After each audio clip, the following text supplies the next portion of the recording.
Waziwa Jehova asamwa Zitema zakanifuwira pasi Yakachemandiri momu Matope tenzi akanimuritsa kunzeze Animuritsa mu matope Andelisa ine paloma Nasiandi parweyo umoyo rekukunza Hallelujah Andimisa padombo petona ye Masiko angu asimiswa pano Andi zombo putikendire pano Domi andi zofika jiremba Andi burita mumatope Andi nisa ini padomba Nasi andi pario umoyo rekukunza Hallelujah Andi pario rutsare rukuza Noru imba usikune sikati Oyo wangu wazarane rufarundi Ichazo kuza mununuri wangu Jehova Andiburita mumatope Andimisa ini padombo Nasi andi pario umoyo rekukunza Hallelujah Dicha imba tsitsi zake kuneni Jene kunaka kwake kunewese Dicha zoimba rupone sokwese Akarawese basimire mwari Dicha imba tsitsi zake kuneni Jene kunaka kwake kunewese Dicha imba rupone sokwese Akarawese basimire mwari Andimurisa mumatope Andimisa ini parombo Nasi andi parweyo umoyo rekukunza Hallelujah Andimurisa mumatope Andimisa ini parombo Nasi andi parweyo umoyo rekukunza Hallelujah Nasi andi parweyo umoyo rekukunza Hallelujah Nasi andi parweyo umoyo rekukunza Hallelujah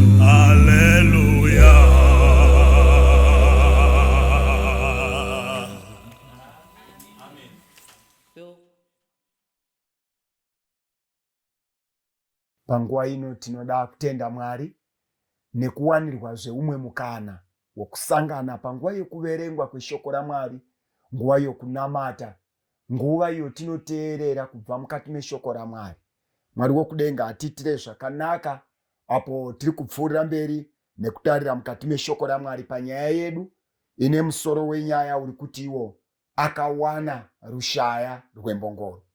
ndo topic tiri kuda kutarisa munguva ino yemasikati. Akawana Rushaya Rwembongoro. Regai ndinamate tisati taverenga pfungwa iyi. Kuna baba vedu vari kudenga namuponesi Jesu, tinokutendai nemukana wakanaka wamatendera kuti tionesane zvikuru nezvakakosha pakugara kwedu imi musati mauya. Tinokutendai tokumbira Mweya Mutsvene atibatsire pakuverengwa kweshoko iri muzita raJesu, amen. Saka tiri kuendera pamberi nechidzidzo chedu. Akawana Rushaya Rwembongoro. Regai ndiverenge pfungwa iyi kubva mubhuku ravatongi, Judges chapter 15 verse ndeya 14 tichienda pa15. Shoko raMwari rinotiro panapa: zvino wakati achisvika Rehi, vaFiristia vakapururudzira. Ipapo mweya waJehovha ukauya pamusoro pake nesimba guru. Tambo dzakanga dzakasunga mavoko ake dzakafanana norushinda rwakatsva nomoto. Zvisungo zvake zvikanyauka, zvisungo zvake zvikanyauka pamavoko ake. Verse 15.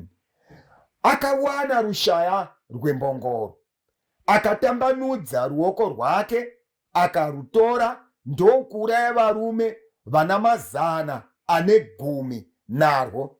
Ipapo Samsoni akati, norushaya rwembongoro ndakauraya boka namapoka, norushaya rwembongoro ndakauraya vana vana 110. Mwari akomborere kuverengwa kweshoko rake. No, vateereri ngatibatsiranei kunzwa pfungwa yakakosha iyi. Panapa tiri kuverenga nenyaya yaSamsoni.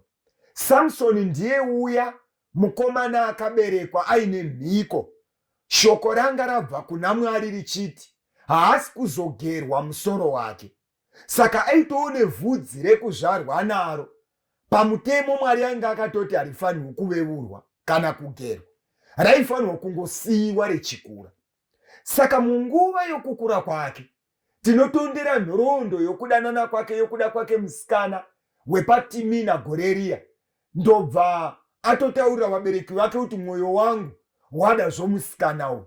Vakaenda ikoko akaita zvese zvakaitika.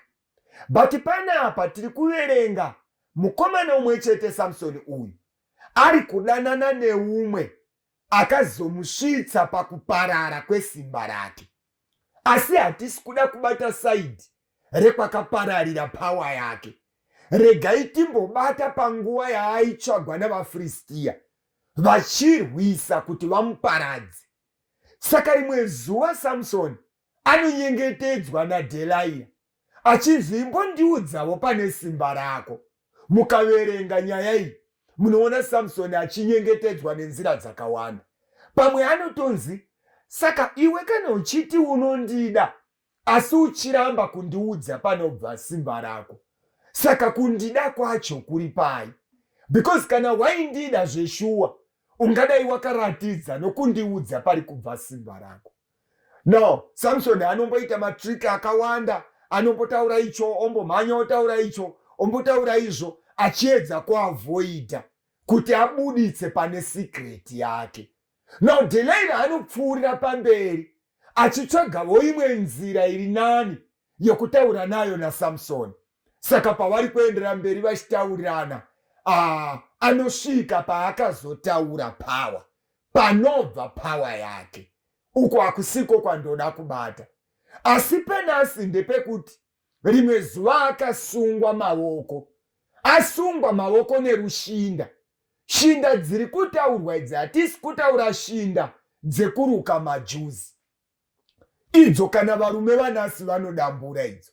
Kana nesuwo vana Mlambo idzo dzinodambuka idzo dzamajuzi idzi. Tiri kutaura zveshinda, tambo yanga yakaonekwa kuti pane dzatingavimba nadzo tambo kusunga munhu zvechisungika. Iyi inoita zvakanaka. Saka Samsoni asungwa, Bhaibheri rinotiro pakatanga kudanwa vaFiristia zvikanzi chiuyai, uya muchinda ainetsa nguva yese yezvinezvi nhasi azosungwa. Ende masungire atamuita chokwadi haapabudi. ndobva vaFiristia vamhanya kuuya. Samsoni achibva audzwa zvikati, Samsoni, wana vaFiristia vauya. Izvai zvinoitika vana vaMwari, ndopataverengera vhesi ya14. Ndaikumbira kuti tinzwe vhesi ya14. Zvinonzi shinda dzakanga dzakasunga mavoko ake dzakaita sedzatsva. Vakangoona ravadota asisina shinda yakamusunga. Saka dota iri pariri kuonekwa ndoengo witness yekuti pane changa chakasunga muchinda uyu. Mweya waMwari wetu ukagara pana Samsoni. Shinda yatrastwa navarume vakasvika yaitsva kungotsva yega. Samsoni otanga kusununguka. Now, musi uyu panosvika vaFiristia shinda yatsva, Samsoni akashaya mukana wokuti atize. Ndobva angotsvaga chiri pedyo chaaikwanisa kubata kuti arwise vaFiristia because vatosvika.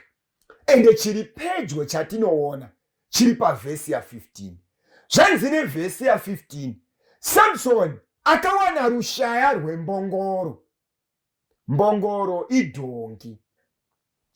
Saka aona rushaya rwembongoro rakatofa kudhara dhongi racho. Ndobva angoonavo makodo edhongi. Akatora rushaya, godo rerushaya. Bhaibheri rinoti akarova vaFiristia kusvikira kuzviuru. VaFiristia vachirohwa namapoka avo. Muexperience yavo yekurwa vakarohwa mukuwanda kwavo nemurume anonzi Samsoni achishandisa rushaya rwedhongi. VaFiristia vakabvuma vakasarenda. Ndobva mweya waMwari wafemera pakunyorwa kwebhaibheri kuti zvinyorai pasi kuti Samsoni akaparadza zviuru zvavaFiristia achishandisa rushaya rwembongoro. Mukaverenga vhesi ya16 yataverenga, Samsoni ari kutopa testimony yekuti zvandakaita ndakaita musi wandakasvikirwa ndine rushaya rwembongoro. Rushaya rwedhongi rakafa, ndakarova mapoka avaFiristia mukuwanda kwavo neumhare hwekurwa ndakavarova nerushaya rwembongoro. Hama dzangu, regai tipfuurire pamberi nenyaya iyi. Tiri kurarama munyika, tiri kurarama mumazuva tiine varume vari kuchema day and night. Nhasi tichamboti taurei vijana navana baba navakomana, tsvagai pamunonyatsowana nzvimbo timbobatsirana kunzwa pfungwa yakakosha iyi.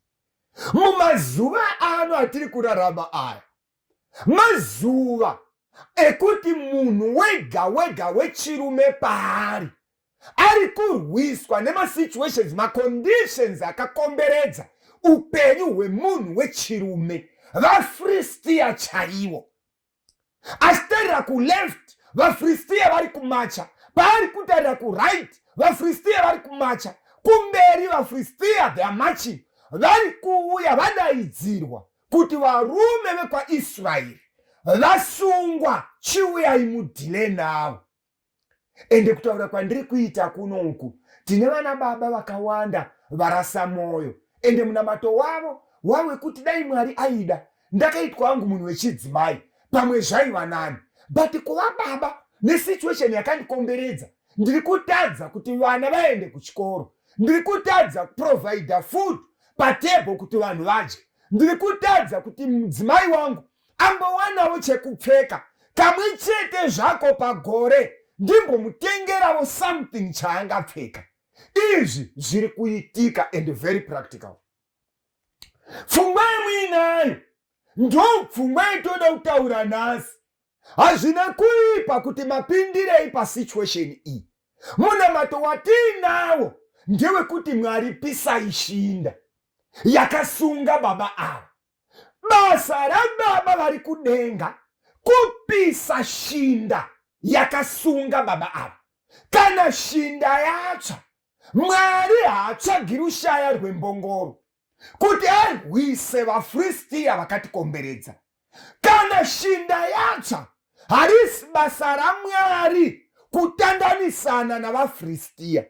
Basa raMwari kupisa shinda. Tiri pamwe pere vana baba, tiri pamwe pere vakomana. Ndikumbira kuti tibatsire kuzwa pfungwa yakanaka iyi. Basa raMwari kupisa shinda. Kana shinda yatsva, Mwari haatumingirosi kuzokunongera shaya yembongoro. Mwari basa rake kupisa shinda, kutsvaga pane rushaya rwembongoro. Ndiwe iwe ndiwo wakutomanya kuona kuti shinda zvayatsva zvanga zvakandisunga. Saka mapisire anoita Mwari shinda yaanoi, Mwari anongotendera kuti uve mutano. Zvaikurwadza zvapora, iye zvino uri mutano. Ukangotomuka mangwanani uri mutano. Denga raita basa rekupisa shinda yaigona kusunga, yaingadai yakakusunga, so that zvaikutadzisa kuti uite basa. Saka shinda zvayatsva, Mwari ari kuti chitsvaga chinoita kuti urwise vaFiristia vakakukomberedza. VaFiristia vakatikomba nhasi ndevekuti kunze kwachemwa.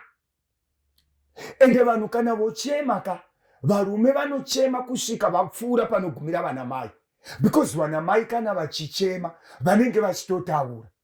Ari kuchema tete vake anenge achitaura. Ari kuchema murume ashaya anenge achitaura.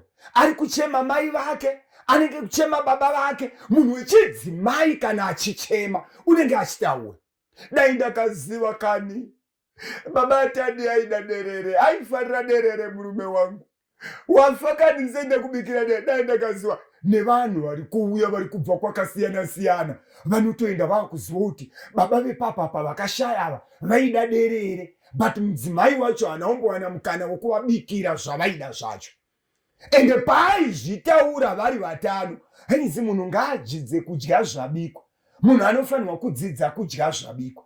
Toita mapoto mangani pamusha pano? Tototi poto yababa yezvavari kuda, poto yemhuri yese, ini zvakadaro handizvigoni. Vanenge vachimiramira vachipopota. But kana pazosvika pakuti afa baba, vanotaura, vanamai vanotaura. And varume vanasi vasvika pakutaura the same language. Asati vazi varume vachichema vachitaura, and vanenge vachinongedza zviri kuitika. Dai isiri nyaya yakadai, isu tingadai tazodai, dai zvisina kuenda zvakadai, zvinhu zvedu zvingadai zvakafamba, paya ndakazotoblokwa. Dambudziko rawaita muning'ina, dambudziko rawaita mwanangu, dambudziko ramaita mukoma, dambudziko ramaita baba, harizi rekuti mashaya zvingaitwa kuti mhuri ione kurarama. Dambudziko ramaita, you are too smart pakutsvaga zvingabatsira mhuri yamuinayo. Izvozvo zvavakutanga kufunga manje. Pandiri smart ndepapi? Regai tipfuurire pamberi. Ichokwadi makaita zvakanaka. Degree reengineering munaro. Ende makapasa zvakaonekwa zvikaverengwa. Makaita zvakanaka. Makaita degree renyu mukaita masters. Zvese makaita ende makapasa zvakanaka. Ndo zvakafanana nesituation yakapinda Samson. Hachisi chidiso cha Samson kubata rushaya rwedhongi rakafa. Makodo emombe aiveko kwaaive, but haana kuwana chance yekunotsvaga makodo emombe. Zvaive padhuze zvainga zviri zvekudhila nerushaya rwembongoro. Munoziva kuti chii vana vaMwari? Unogona kutotanga zvinhu zvako, kungototanga uine degree rako, mapepa ese echikoro akafamba zvakanaka, but hausati wawana basa. But padhuze paita rushaya rwembongoro. Ende rushaya rwembongoro rwandiri kuva nderwekuti zvimwe zvinhu zvinokuwanisa mari kunyangwe iri shoma ukazviita unogona kutorarama. You are too smart baba. Manyanyisa kumaintaina smartness kupfuura kutsvaga chinounza chikafu patepa. Kunamata muri kunamata, mitsanyo iri kuitwa, pamwe pacho Mwari anototambura kuti saka munhu uyu akuda kuti ndiite sei? Sei asingadzidziwo baba? Mukomana uyu haadzidziwo. Ndakapisa tambo yanga yakasunga. chikoro chakapera ndakabatsira mafizi akabhadhara. But nesi ari kungochema. Zvino kune language yakatonaka yakasununguka. Economy yedu, economy. Naona Mlambo vasina kufunda. Walikuwa chikuchema economy. Daisi economy. Daisingwa economy yedu. Tena uzwe mningina. Makore ari kufamba. Mwanasikana wa vanhu wauri kudanana naye. Anororwa. Haarorwi neWhatsApp hama. Anororwa nemari. Shande nerushaya Rwembongoro. Unoona vanakomana vavanhu vachimanya akaona pane kamkana kagepi kakanaka. Unotoona haisa chipombi chake ipapo akutopombera mataya edzimwe mota. Akutotsvaga mataya emota dzakafa. Ounganidza watomurwi. Ari kuti kana muine mota yenyu yaita breakdown, taya raita problem, ndogona kukubatsirai panapa. Ende paanonamata Mwari anonzwa. Munhu uyu ane chikoro, but ari kuti ndakamirira kuzodanwa kunoshanda kwandichashanda kwacho. Regai nditomboshanda nerushaya Rwembongoro. Basa iri hariiti kumunhu akadzidza, but nokuda kwekuti vaFiristia vauya, iwewe chitomanya nerushaya Rwembongoro. Usamirire zviri smart, iwe pasina pauri kushanda panoda smartness yacho. Wadireiko zvinhu zviri kuitwa navamwe izvo tazvida, but iwewe pauri panotoda rushaya Rwembongoro. Inzwai testimony yaSamson paanotaura achiti ndakauraya mazana namazana nezviuru ndikavaparadza ndechishanda nerushaya Rwembongoro. Muzoti kune vanhu vakatengesa mabhanana kusvikira atanga tuckshop, kusvika aita imwe tuckshop, kusvika atsvaga munhu anomonita matuckshop, akutsvaga munhu ane accounts kuti averenge zvekumatakshop. Kangotanga akasitengesa mabhanana nechingoro. Kune vanhu vari kutambura nekushaya kuti anotakurirwa nani. Ari kutengesa hembe dzakawandisa, but anoda munhu ane chingoro. Vafana vedu, they are too smart. Pfungwa dzavanadzo dzekurera ndebvu dai dziridzo dzaishandiswa kutsvaga pane rushaya Rwembongoro, tingadai tiine vafana vanoita zvinoshamisa paupenyu. Vafana vedu, they are too smart. Munhu anenge achingomira mina ndakakanda CV kuCoca-Cola, ndakakanda imwe CV kuZinra, ndakakanda imwe CV, ndakaikanda kuLobels, zvimwe pane zvazvingaita, ndakazokanda imwe CV. Hazvina kuipa kuri kuenda maCV uku. Kune varume vane mamasters, havasi kutaura zvediploma, vari kutaura zvemasters. Saka iwe unofunga kuti nefirst degree versus vanhu vatori nemamasters, vana madoctorate, iwe wechimiramira. Yes, Mwari anogona kuzarura mukana pakati pevanhu vakadzidza zvakadaro, iwe ugodanwa pabasa ugoendapo. Hazvina kuipa, but hatimiriri izvozvo. Ukamirira izvozvo bedzi, wafanana nemunhu akombwa navaFiristia ari kutsvaga pari smart kuti ndiwane rushaya rwemombe inodyiwa, rwedhongi rwuripo. Imboshanda nerushaya rwedhongi. This time shanda nezvauri kufungira kuti ibasa risina charinobhadhara.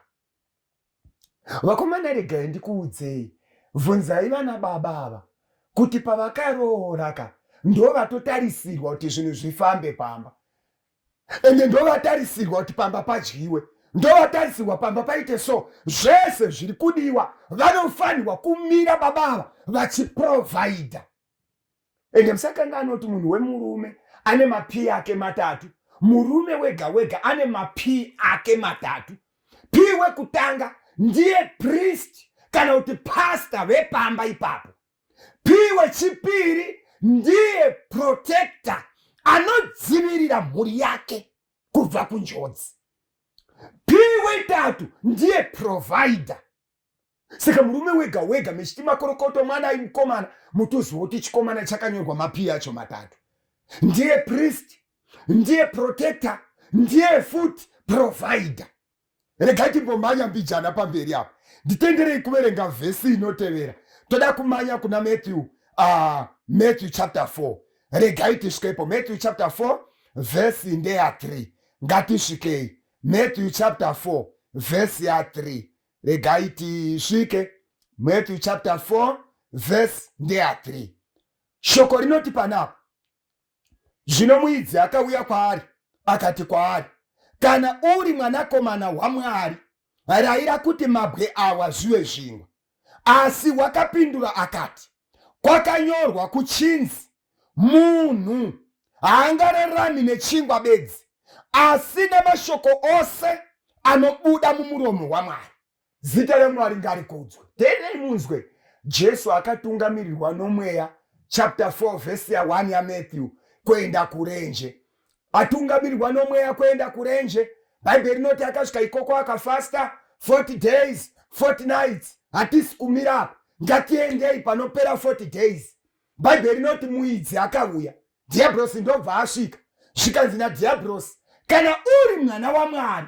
Statement yekuti kana ndeyekuti pese pawaimboti uri mwana waMwari paya ndaingonzwa hangu uri kudaro, but inini handisati ndabvuma kuti uri mwana waMwari kusvika dombo ravachingwa. Kana uchinozviprova kwandiri kuti iwe uri mwana waMwari, hazvinetsi, dombo ngarive chingwa. Jesu ndobva ati, kwakanyorwa kuchinzi. Batai mashoko vana vaMwari. Ndaikumbira kuti tinzwanane papfungwa iyi. Hazvisiri mukarenda raMwari kuti vana baba nevakomana, vana mai nevanasikana vararame vachitarisira chingwa cheminana. Hazvimo muvhokabhurari yaMwari, hazvimo mukarenda raMwari kuti vanhu vaakasika nomufananidzo wake vatarisire kudya chingwa cheminana, miracle bread. Izvozvo zvinowanikwa mukembi yaDiablos. Ende Diablos ari kuti kana uri mwana waMwari, ndoda kuti uite miracle bread, ndizobvuma kuti uri mwana waMwari. Imi muzivo kuti kune vanhu vakawanda vari kunamata, kwete nokuti vakanzwa vhangeri, kwete nokuti vakanzwa kuti Jesu achauya, kwete nokuti vakafunga kunaka kwenyika iri kudenga, but vakanzwa minana, mwoyo ikatorwa neminana kupfuura kuponeswa kwavo. Inzwai hama dzangu, ini handifungi kuti pane minana inopfuura yakaitwa naMwari wedu. Vanhu vese vari kuita mamiracles ava, aiwa kungototevedzera. Diablos akatotanga miracle yake. Imi muri kushamiswa nemiracle yokuzivirwa house number nefone number.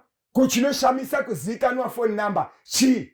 Amziwire kuti panamba yenyu yamuinayo ukangoposha 1 digit watotaura namba yeumwe. Chii chinoshamisa kuzivikanwa phone number? Vekoneti vari kuiziva, veneti 1 vanoiziva. Saka pazozikanwa naMlambo wototi zvashamisa. Hapana chashamisa hama. Regai ndisiye pakadaro. Inzwai vana vaMwari, minana mikuru yakaitwa naMwari wedu yekuti one day Mwari akabata dust. Kungobata dust ndobva ratomera ndebvu.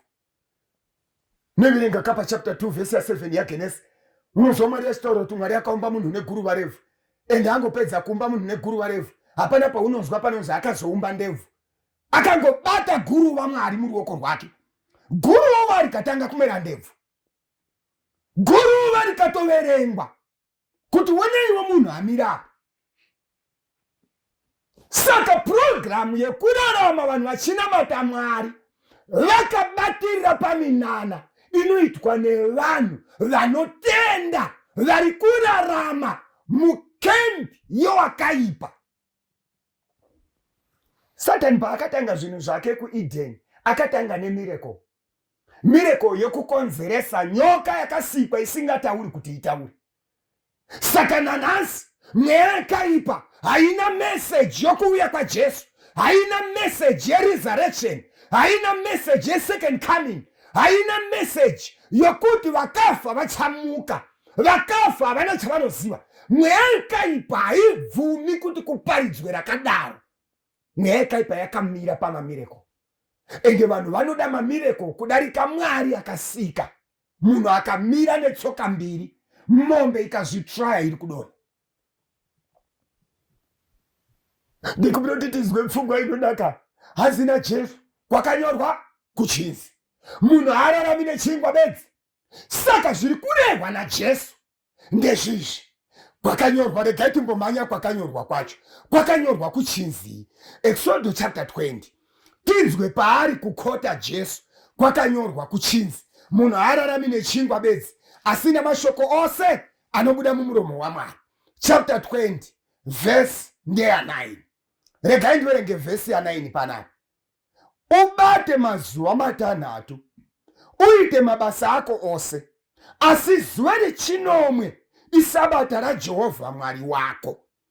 Mwari wokudenga akomborere kuverengwa kweshoko rake. Bhaibheri shoko raMwari riri kubudisa kuti kana iri nyaya yechingwa, musatitaurire chingwa cheminana. Chingwa tinoziva procedure yacho. Chingwa ikoroni inodyarwa murimi akamirira, yomera murimi akamirira, yokura murimi akamirira, yotumbuka murimi akamirira. Koroni inoenderera mberi painosvika pakuibva. Combine harvest yechiuya murimi akamirira. Combine harvest yapedza murimi anotakura aenda kuchigayo akamirira. Chobikwa chingwa akamirira, ozonanata. God bless our food, amen. No miracle bread. Chingwa chechokwadi procedure 6 days thou shalt labor. Unoshanda mazuva matanhatu. Chingwa chechokwadi ndechekushandira. Hachimuki chavapo, chinoshandirwa nevana baba nevana mai vari serious vachishanda chingwa chechokwadi. Hatireremiri chingwa chomunana. Isu tinodla chingwa nokuti chashandirwa. Ende chingwa chekungomuka chavapo chine mibvunzo because chakarehwa naMwari chinoshandirwa. 6 days thou shalt labor. Izvozvi taita challenge yevakomana vari kuda kuroora. Kutaura kwandiri kuita ndototaura newe munin'ina. Hazvinei kuti uri kuteerera uri kupi, but rega ndikubatsire munin'ina. Pfungwa yakanaka. Usamanyirire kuroora pasina pauri kuva nepatience wechishandira chingwa. Mukomana wekuti anenge achitotaimira kunzi unotoziva kuti kabata kagero ikakoka yaiwe ndikatombata ega. Unotoona kutoti izvozvi zvakatopedza masters yake. Saka obvious neprogram yanga achiita basa hashai. Iye basa hashai. Zvekuti ukaona ndaroora iye zvangu zvakutofaya. Unotoroorera mwanasikana wavanhu uchida kutemira kuti paanowana basa ini ndapinda. Kana kutoroora mwanasikana wavanhu kuti ari pabasa. Wakapusa iwe. Paya panonzi vanhu vakapusa ikoko ndokupusa. 6 days thou shalt labor. Tinoziva process yechingwa. Zvadiablosi ndezvekuti shandura. Ende yezvino ukapinda mutauni, chero tauni ramuri ikoko, ukangopinda westarira unozokuona kuti step iri kufamba hanzvadziyo haizi step yake. Akaudzwa naDiablos kuti shandura step yako unobhadhara rendi. Diablos akaudza mwanasikana uyu shandura step, shandura dressing, shandura matauriro, shandura masekero, shandura. Kana washandura unobhadhara rendi. Unogona kutenga foni isina vamwe vari mumarriage, wagona kushandura muviri wako. Ende izvozvi tiri muira vanhu vari kurwa nekuda kushandura. But shoko raMwari rinoti kana chava chingwa 6 days thou shalt labor. Tine vana mai vari kurera mabrera evanasikana mudzimba. Mwanasikana asingagoni kurongedza hembe dzake, haagoni kubvisa mapleti paadyira. And you think kuti mukomana acharoora ari kuroora bepa reform 6. Mukomana kana akaroora anoda kuainirwa hembe dzake. Mukomana kana akaroora anoda kubikirwa. Imi muri kurera mwanasikana anosvika form 2 asingagoni kubika sadza. Wekuti kana akabika sadza anobika sadza rakazvityora, sadza rine tsika. Nanhasi munongosiya Linda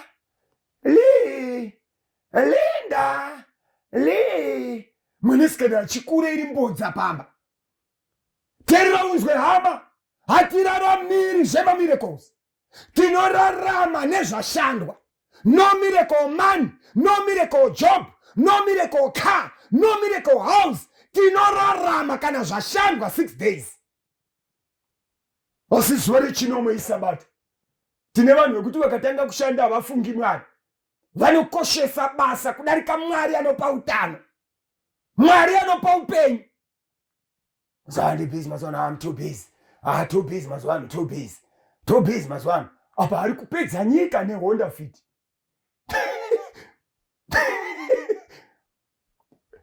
Honda Fit chaiyo. Mwenga muri kuridza munhu. Favor, kaiona favor. Kaiona favor. Kutadza kuna matamwari neHonda Fit. Sei usinombocheuka kuti vari kudriver Chevrolet, mazita makuru nemitupo mikuru, anoswera akazorora achinamata Mwari wokudenga. Kana washanda 6 days, zuva rechinomwe, isabata raJehovha Mwari wako rekuzorora. Izvo pfungwa dzinoitwa naPauro panguva yaakaparidza vanhu vachinamata. Regai ndiverenge pokuguma panapa. Terera unzwe hama yangu. Chapter 18, mabasa avapostori chapter 18. Pane pfungwa yandoda pavhesi ya 3. Zvino zvakanga ane basa rimwe navo, akagara navo vachibata nokuti basa ravo raiva rokuita matende. Vhesi ya 4. Sabata rimwe nerimwe akataurirana navo musinagogo achigombedzera vaJudha navaGiriki. Terera unzwe hama. Paulo chaiye muparidzi wevhangeri akanyora mabhuku atiri kuverengana nhasi. Terera unzwe mwana waMwari. Paaiparidza meseji yechienda, panguva imwe chete aitondera kunogadzira matende. Mukaverenga vaTesaronika vechipiri chapter 3 vhesi ya 9 kuenda pavhesi ya 10, Paulo anoti, pataiva kwenyu handina ndakaremedza, ndaiita zvese tikadya techibata nemaoko edu. Anozopedzisa achiti, kana paita munhu pakati penyu asingadi kubata nemaoko ake, nyima isadza. Musoro machona ndepa pangu ndepe boys, farika pangu apo pamba ndepe boys, hapana muhombo womurivo. Vanhu vari kuita murivo wokutenga, paine vakomana vakasvika pamba, vakamirira application yakakandwa kuzesa. Nanhasi ndo paakamirira. Samson akanonga Rushaya Rwembongoro, ndobva aita zvinorova neRushaya Rwembongoro. Enda unotarira vanhu vakaita zvinhu zvikuru paupenyu, uvabvunze kuti vakatangira papi. Umwe akatangira paMbare, umwe akatangira kuGlenview, mumwe akatangira kuMufakosi, mumwe akatangira muChitungwiza, mumwe akatangira makasiyana mubudiriro. Iye zvino hamo maakatangira macho. Ende order yaMwari ndeyekuti paunotangira haugumiri ipapo. Kana Mwari akafadzwa nazvo, uri kurova basa rako nokutendeka, zuva rechinomwe wechizorora uchinamata Mwari, zuva rekutanga revhiki wamanya woenda korova basa. Mwari yatibatsire vana vaMwari. Tatambura navarume navakomana vanogara vachingochema, anenge achingochema. Munhu wenhamo pese paari ndewekuchema. Terera unzwe, yatu smart pamwe pacho. Dai zvaibvira waona kuti zvaramba zvemutauni, ungadai wakaenda kunomutaimira painaya mvura, wotaura neumwe munhu wokupa chimunda, wotodyara mbambaira dzako, ungadai uri kuchema uine tariro. Uri kutoziva kuti it's a matter of time, manje muna June ndava kuchera mbambaira dzangu ende mari yava kuita.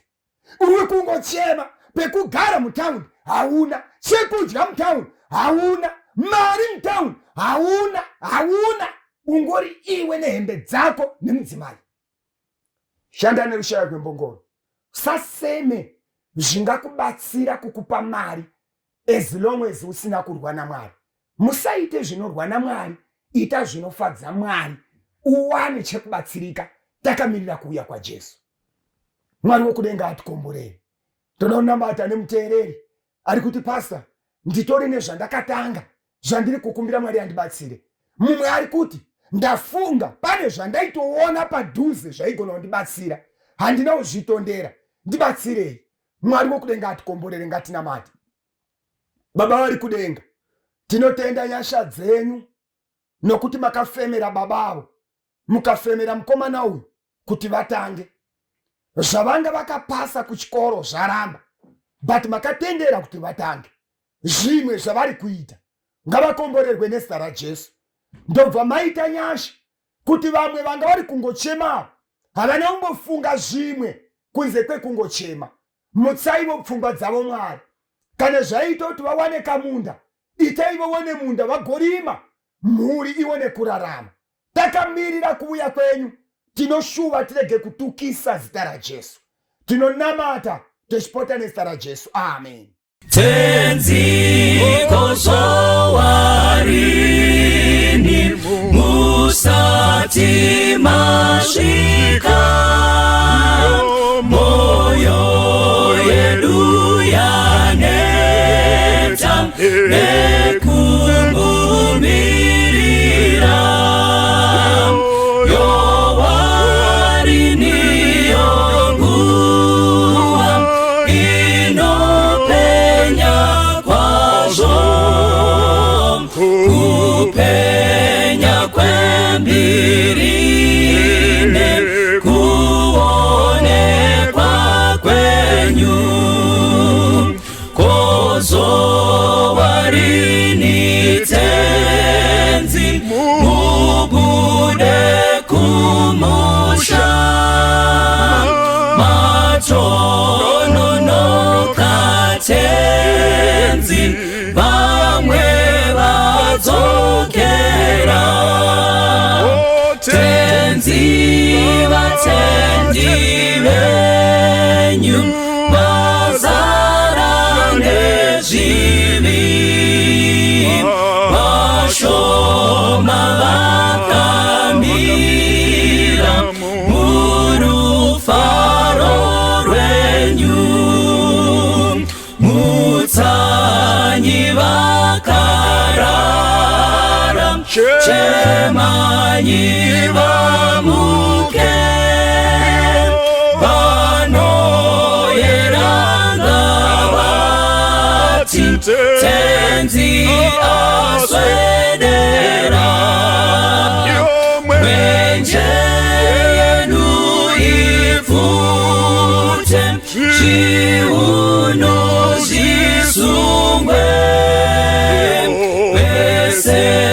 vagadzirire kumuona tenzi, mutsanyi vakarara, chemanyi vamuke,